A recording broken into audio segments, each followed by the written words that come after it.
Era una tranquila mañana de otoño cuando Diego Ramírez caminaba hacia la panadería de su vecindario en la ciudad de Río Claro. Vestía jeans sencillos y una chaqueta gris, mezclándose con los otros vecinos que saludaban con sonrisas y pequeñas bromas. Al doblar la esquina, una patrulla frenó de golpe, levantando polvo y mirando a todos los peatones. Del vehículo bajó el agente Méndez, conocido por su carácter brusco y sus ansias de mostrar autoridad ante cualquier situación. Sin mediar palabra, Méndez señaló a Diego y exigió ver su identificación, alegando que coincidía con la descripción de un sospechoso. Diego, sorprendido pero calmado, entregó su cédula y explicó con voz clara que solo iba por pan para el desayuno familiar.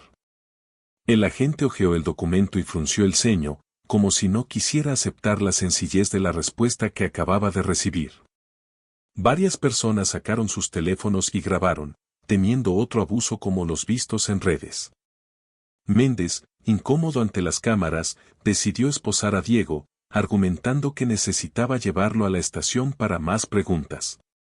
Diego no opuso resistencia, pero preguntó con firmeza la causa real de la detención, pues sabía bien qué derechos lo protegían. El policía soltó un comentario despectivo sobre extranjeros problemáticos, mostrando un prejuicio que indignó a todos. Un anciano intentó intervenir, recordando a la gente que conocía a Diego desde niño y que jamás había causado problemas en el barrio. Méndez ignoró al anciano y empujó a Diego hacia la patrulla, mientras su compañero observaba en silencio y evitaba el contacto visual. Las sirenas sonaron y la patrulla se alejó, dejando detrás murmuraciones y rostros preocupados que se preguntaban qué ocurriría. Dentro del vehículo, Diego respiró hondo y mantuvo la mirada al frente, recordándose que la calma era su mejor aliada por ahora. Aunque nadie lo sabía, llevaba 15 años sirviendo como SEAL, entrenado para situaciones mucho peores que un arresto injusto. Había regresado a su ciudad natal para cuidar a su madre enferma, deseando pasar desapercibido y vivir unos meses de vida común. Sin embargo, el destino parecía tener otros planes, y la arrogancia de un oficial estaba a punto de desencadenar un torbellino legal. Mientras avanzaban hacia la comisaría, Méndez comenzó a ensayar en voz baja lo que diría en el reporte, adornando hechos inexistentes. Diego anotó cada palabra en su memoria, sabiendo que la verdad siempre encuentra caminos cuando uno mantiene la mente centrada. En la comisaría, Méndez condujo a Diego a una sala de interrogatorios pequeña, iluminada por un foco parpadeante y sin ventanas. El agente inició la grabación y comenzó a leer cargos imaginarios, acusándolo de resistirse al arresto y de portar un arma inexistente. Diego guardó silencio, dejando que el policía hablara, pues sabía que cada palabra quedaría registrada y luego podría volverse contra él. En el pasillo, el compañero de Méndez, el oficial Ruiz, escuchaba con el ceño fruncido, preocupado por la exageración del informe. Ruiz ya había visto a Méndez cambiar historias, mas nunca tan descaradamente contra un vecino respetado. Cuando Méndez salió a llenar papeles, Ruiz ofreció agua a Diego y le preguntó si quería llamar a un abogado. Diego aceptó el vaso, agradeció con calma y solicitó hacer una llamada, citando su derecho a comunicar la situación a un familiar. Ruiz dudó, pero finalmente permitió la llamada, pensando que aquello mostraría un mínimo de consideración ante las cámaras internas. Diego llamó a su amigo Raúl, reportero local, y le explicó que necesitaba testigos cuanto antes. Raúl entendió la gravedad y prometió llegar al tribunal tan pronto como se programara la audiencia, llevando consigo a 2 colegas. Mientras tanto, Méndez escribía que Diego insultó a la policía y trató de huir, pese a saber que era mentira. Tecleó rápido, convencido de que, como siempre, la palabra de un agente pesaría más que cualquier versión de un civil latino. En su mente, justificaba la mentira pensando que un leve castigo enseñaría a Diego a respetar la autoridad sin preguntas incómodas. Sin embargo, el sistema guardaba versiones previas y las inconsistencias saldrían a la luz al comparar registros. Cuando regresó al interrogatorio, Diego pidió formalmente revisar el reporte antes de firmar, un derecho que Méndez trató de negar. Ruiz intervino, recordando el reglamento, y colocó el documento encima de la mesa para que el detenido pudiera leerlo con detenimiento. Al ver las falsedades, Diego levantó la vista y, con voz firme pero serena, se negó a afirmar algo que no reflejaba la realidad. Méndez apretó los puños y ordenó llevar a Diego a la celda, asegurando que el juez vería todos los delitos al día siguiente. En el silencio de la celda, Diego repasó tácticas de paciencia aprendidas en Misiones, convencido de que su verdad prevalecería. Lejos de allí, Raúl escribía una nota preliminar, dispuesto a mostrar a la comunidad la historia completa en cuanto recibiera pruebas. A la mañana siguiente, la sala del Tribunal Municipal se llenó de vecinos curiosos que comentaban en susurros el caso de Diego. El juez Ortega, famoso por su seriedad y apego estricto a las normas, tomó asiento en el estrado y ordenó iniciar la audiencia. Méndez, con uniforme impecable y expresión confiada, abrió la carpeta y leyó su declaración ante todos, cargada de mentiras calculadas. Describió a Diego como agresivo, señaló que portaba un cuchillo y afirmó que varias veces ignoró órdenes claras de detenerse. Cada palabra sonó firme, y algunos presentes se inquietaron al escuchar la imagen tan distinta del vecino amable que conocían. Diego, de pie junto a su defensor público, mantuvo la postura serena y los brazos relajados, dejando que el policía se hundiera solo.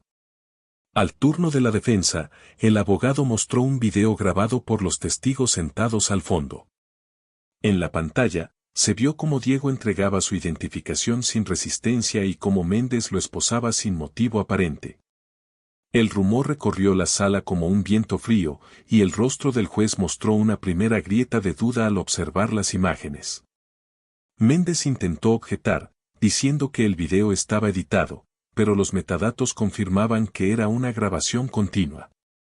Entonces, el abogado presentó un informe médico que probaba que Diego no tenía lesiones defensivas ni marcas de forcejeo.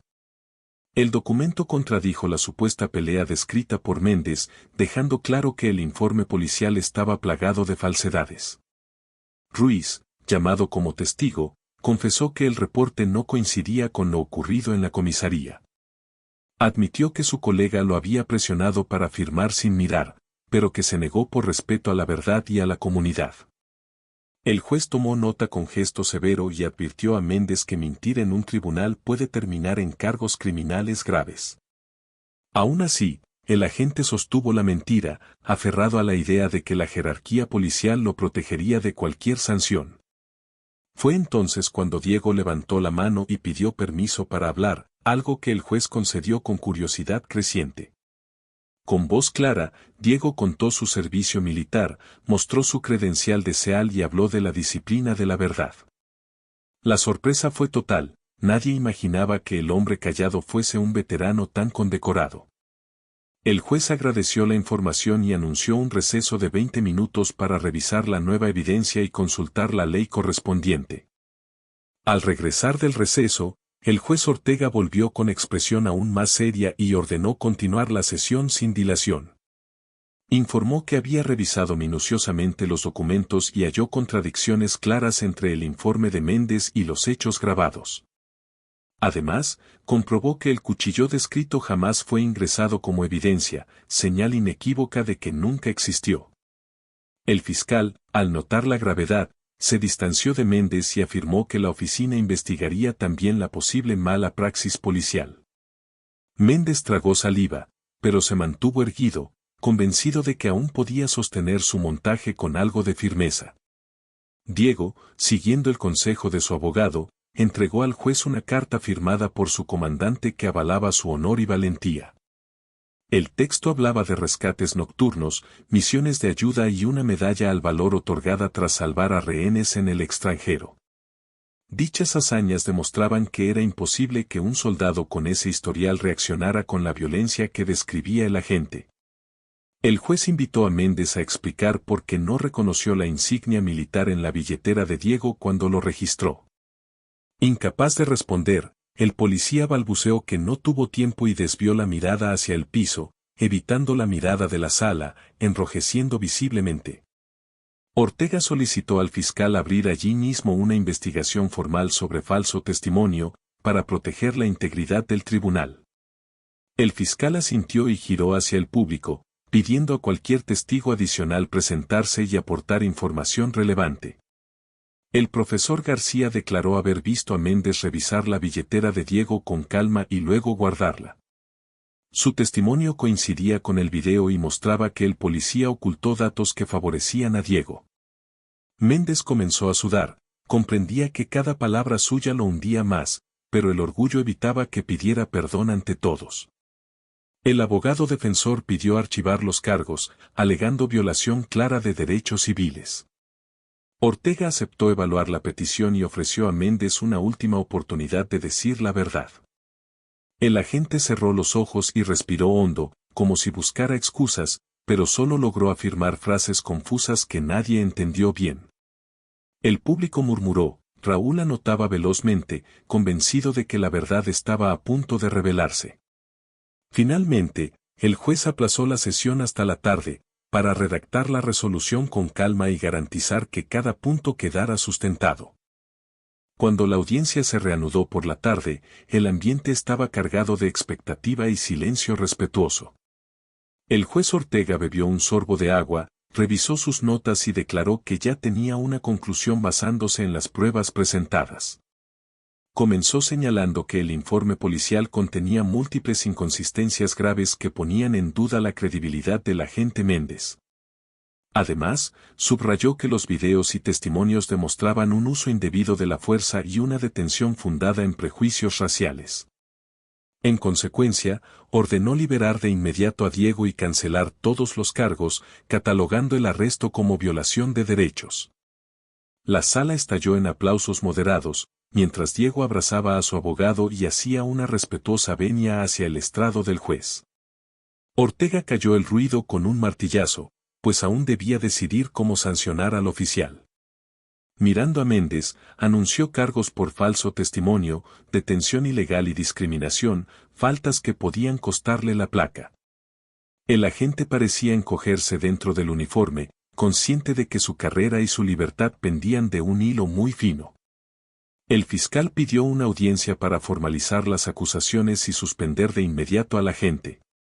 Ortega aceptó y fijó la comparecencia para la semana siguiente, advirtiendo que la justicia debe ser ejemplo de verdad y servicio. Luego, Diego agradeció al tribunal y recordó la importancia de la honestidad en toda sociedad. Sus palabras fueron sencillas, pero su voz firme llegó a cada rincón de la sala, inspirando respeto incluso en quienes no lo conocían. Esa noche, Raúl publicó un reportaje resaltando cómo la comunidad unida frenó un abuso que habría pasado desapercibido. El artículo motivó a ciudades cercanas a revisar sus casos, creando una ola de exigencias de transparencia. Diego le sonrió y prometió visitar la escuela local para contar historias de valor, insistiendo siempre en la importancia de la verdad. Mientras tanto, Méndez fue escoltado fuera por asuntos internos, bajo la mirada de reporteros que enfocaban cada gesto suyo. La imagen de un policía llevado por colegas se volvió símbolo de que la mentira, tarde o temprano, queda expuesta a la luz pública. Antes de abandonar el edificio, Diego se acercó a Ruiz y le dio gracias por su honestidad, gesto que el segundo aceptó con alivio. El juez cerró la sesión recordando que los uniformes exigen honor y que la comunidad merecía confianza, no abuso ni engaños. Días después, la noticia del juicio recorrió la ciudad y llegó a la televisión regional, que entrevistó a Diego en la plaza.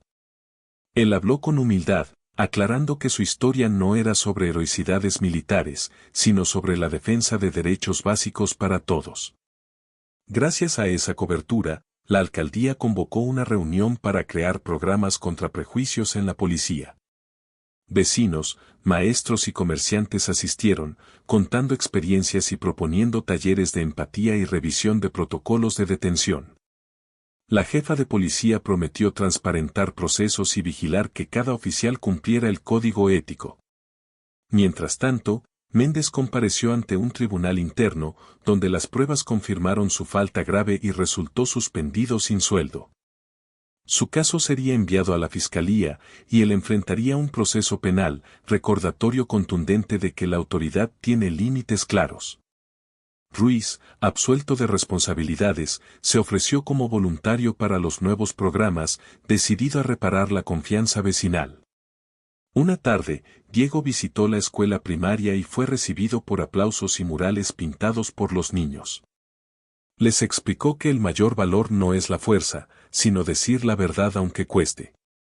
Los niños escuchaban atentos, imaginando misiones submarinas y rescates, mientras asimilaban lecciones sobre respeto y justicia. Al final, una niña le regaló un dibujo donde aparecía él con uniforme y el juez levantando un martillo, símbolo del triunfo de la verdad. Diego guardó el dibujo en su bolsillo, prometiendo colgarlo en casa para recordar que hasta las batallas más simples necesitan valentía. Esa noche, Raúl publicó un reportaje resaltando cómo la comunidad unida frenó un abuso que habría pasado desapercibido. El artículo motivó a ciudades cercanas a revisar sus casos, creando una ola de exigencias de transparencia. En una entrevista final, el juez Ortega declaró que la lección principal es que la justicia depende de ciudadanos vigilantes y valientes. La jefa de policía anunció la instalación de cámaras corporales obligatorias y la creación de un comité ciudadano de supervisión. Diego, listo para volver al servicio, dejó un mensaje en el ayuntamiento: protejan la verdad y ella los cuidará. Mientras se despedía de su madre, sabía que su breve paso por Río Claro dejó semillas de cambio que crecerían con el tiempo. Con paso tranquilo y mochila al hombro, partió al amanecer, confiando en que cada verdad dicha fortalece los cimientos de la libertad.